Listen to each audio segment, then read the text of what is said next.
sa isa ng mga bahay na binubuo. Manalo ka ng loto, yan. Yan, nakikita nyo. Yung mga puno na yan at yung kalupaan na yan ay hindi akin. Pero libre naman mangarap. Why not? Manalo ka sa loto.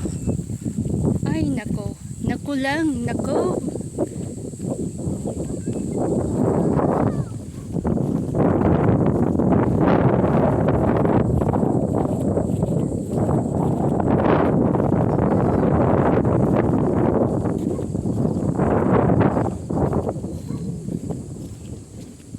Malayo man ang pangarap o mataas, pag may tiyaga, may nilaga.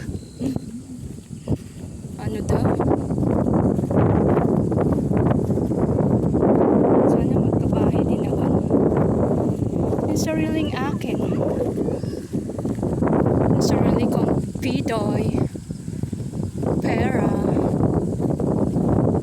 Pero sana talaga magka-work na ako. Mag-training muna ako.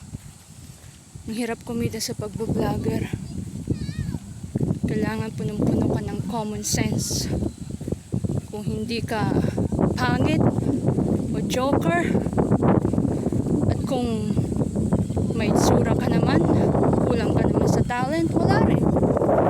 Ay, magtrabaho na lang todo kayod. Ganun naman.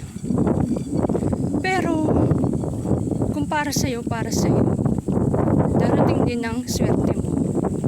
Pero higit sa swerte ay ang pagpapala, biyaya ng Panginoon. Amen. Amen to that. Hari nawa.